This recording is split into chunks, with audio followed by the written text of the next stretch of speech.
ওরে ইয়ার ভাই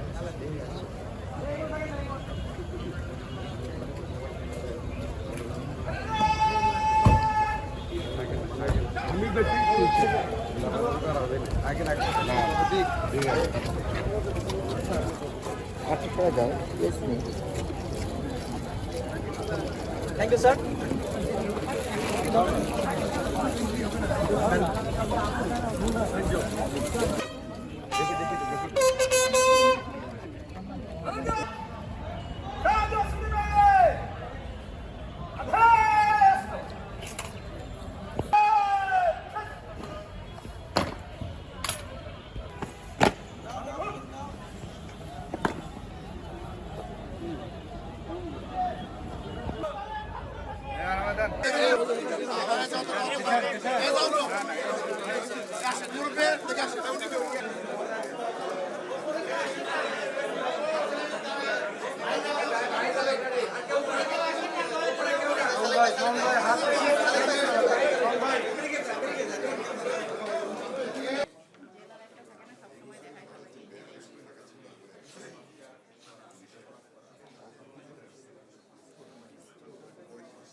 হতে হবে সাধারণ মানুষের জন্য, জনবান্ধব এবং সাধারণ মানুষ উপকৃত হবে।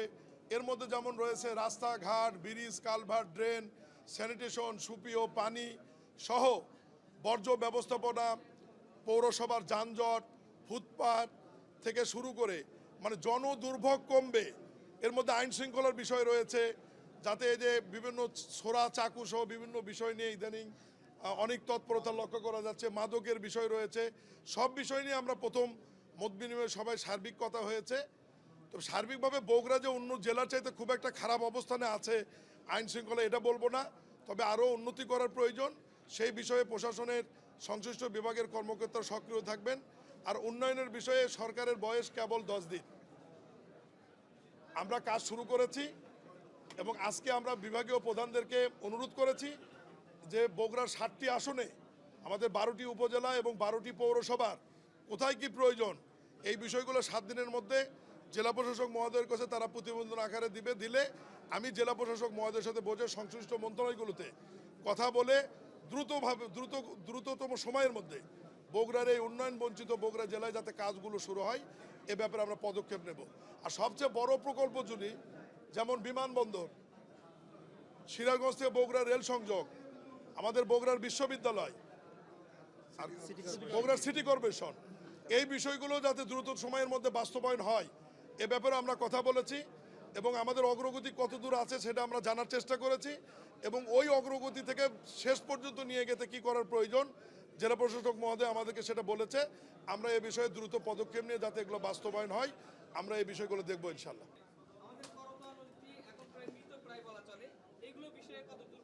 করতোয়া নদীর ব্যাপারে অনেক একটি বড় প্রকল্প, এটা একনেকে অনুমোদনের অপেক্ষায় রয়েছে, প্রায় 3000 কোটি টাকার একটি প্রকল্প।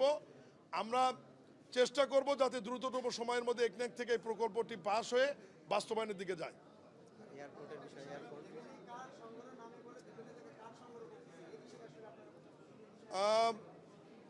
অত্যন্ত একটা ভালো প্রশ্ন করেছেন।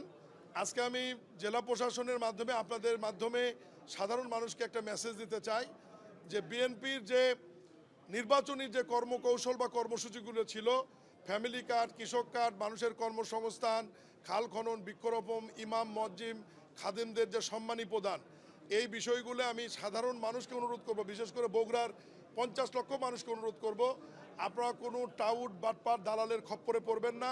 এ সমস্ত কার্ড নেওয়ার জন্য কাকে কোনো উপঢৌকন বা ঘুষ বা টাকা দিবেন না। এগুলো সরাসরি সরকারি কর্মকর্তারা নিয়ম অনুযায়ী তালিকা প্রণয়ন করে যার যেটা প্রাপ্য সরকারি অফিসাররা পৌঁছে দিবে। এই ব্যাপারে মাননীয় প্রধানমন্ত্রীর সরাসরি দিক নির্দেশনা নিয়েছে। মাননীয় প্রধানমন্ত্রী জনাব তারেক রহমান এই বগুড়ার সন্তান এবং উনি বগুড়া এই সদর আসন থেকেই বিপুল ভোটে নির্বাচিত হয়েছিলেন। রাজনৈতিক সিদ্ধান্তের কারণে আসনটি উনি ছেড়ে দিয়েছেন, উনি ঢাকা আসনটি রেখেছেন। কিন্তু উনি আমাদের বগুড়ারই সন্তান আছেন এবং উনি আমাদের বগুড়ারই প্রধানমন্ত্রী হিসাবেই আমরা সবসময় পরিচয় দিব এবং এটা নিয়ে আমরা গর্ববোধ করবো ইনশাআল্লাহ। সম্মানিত কর্মকর্তাবৃন্দ, আমরা বাকি পরিচয় শেষে মাননীয় এমপিরা, জেলা সভাপতি, জেলা প্রশাসক, এসপি সাহেব সহ আমরা কথা বলবো। আবার আমি শুধু এইটুকুই বলবো যে বগুড়ার মানুষ যেহেতু সবকটি আসনে বিপুল ভোট দিয়ে বিএনপির মনোনীত প্রার্থীদের নির্বাচিত করেছে, বগুড়া মানুষের প্রচুর আশা আকাঙ্ক্ষা রয়েছে, আমাদের বঞ্চনা রয়েছে, বঞ্চিত দায়ভার রয়েছে, সবকিছু মিলিয়ে মাননীয় প্রধানমন্ত্রীর সাথে কথা বলে এই বগুড়াকে একটি সুন্দর বগুড়া গড়বার জন্য যা যা প্রয়োজন করবার আমরা সব এমপি একসাথে একজোট হয়ে কাজ করব। এইটুকু বলে আপাতত শেষ করছি। আমি শেষে আবার আপনাদের সাথে কথা বলব এবং সেই সঙ্গে বগুড়া সাংবাদিকতার পেশা অনেক গুরুত্বপূর্ণ জায়গা। এখানে ইলেকট্রিক, প্রিন্ট মিডিয়া এবং অনলাইন সামাজিক যোগাযোগ মাধ্যমে যে সমস্ত সাংবাদিক ভাইরা রয়েছেন, আপনারাও বিগত সময়গুলোতে আমাদের আন্দোলন, লড়াই সংগ্রামে অনেক সহযোগিতা করেছেন, নির্বাচনে আমাদেরকে সহযোগিতা করেছেন এবং নির্বাচন পরিচালনার সময় জেলা রিটার্নিং অফিসার হিসেবে জেলা প্রশাসককে আপনারা অনেক সহযোগিতা করেছেন। আপনাদের সহযোগিতার জন্য গণপতি বাংলাদেশ সরকারের পক্ষে আমি মন্ত্রী হিসাবে, সরকারের একজন প্রতিনিধি হিসাবে বগুড়ার এই প্রিয় সাংবাদিককে কৃতজ্ঞতা জানাচ্ছি, ধন্যবাদ জানাচ্ছি এবং সবসময় আপনারা আমাদেরকে সহযোগিতা করবেন যাতে বগুড়ার উন্নয়নে আমাদের কি কি করার প্রয়োজন আপনারা আমাদেরকে তুলে ধরবেন, বলবেন, যোগাযোগ করবেন, কথা বলবেন এবং আপনাদের পরামর্শ কথা নিয়ে আমরা আগামী দিনগুলোতে যাতে একটি সুন্দর বগুড়া করতে পারি সে ব্যাপারে পদক্ষেপ নেওয়া হবে। সবাই ভালো থাকবেন, আবার কথা হবে। আসসালামু আলাইকুম। এর মধ্যে আবার প্রশ্ন বগুড়ায় কবে নাগাদ সিটি কর্পোরেশন গঠন তো একদম দ্বার প্রান্তে, কবে নাগাদ ঘোষণা হবে? যেহেতু এই জেলার প্রধানমন্ত্রী আছেন আমাদের মাননীয়, আমার মন্ত্রণালয় হোক, কিন্তু মন্ত্রণালয় আমার হলেও এই জেলার এমপি হিসাবে, সন্তান হিসেবে এখন গণপতি বাংলাদেশ সরকারের মাননীয় প্রধানমন্ত্রী রয়েছেন, ওনার সাথে কথা বলে কবে নাগাদ এটা হবে আমি আপনাদেরকে জানিয়ে দেবো ইনশাআল্লাহ।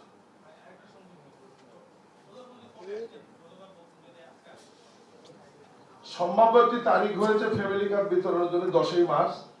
যদি সরকারের ওই ধরনের কোনো অন্য গুরুত্বপূর্ণ কোনো কর্মসূচি না আসে মাননীয় প্রধানমন্ত্রীর কাছে, তাহলে ইনশাআল্লাহ 10ই মার্চ বগুড়ায় পাইলট প্রোগ্রামের যে ফ্যামিলি কার্ড বিতরণ, এই কর্মসূচি বগুড়া থেকে শুরু করার ব্যাপারে একটা সম্ভাব্য তারিখ নির্ধারণ হয়েছে। চূড়ান্ত না, কিন্তু সম্ভাব্য তারিখ হয়েছে। আগামী 2-4 দিনের মধ্যে জেলা প্রশাসক মহোদয়ের কাছে চূড়ান্ত তারিখ আসলে উনি আপনাদেরকে জানিয়ে দেবেন ইনশাআল্লাহ।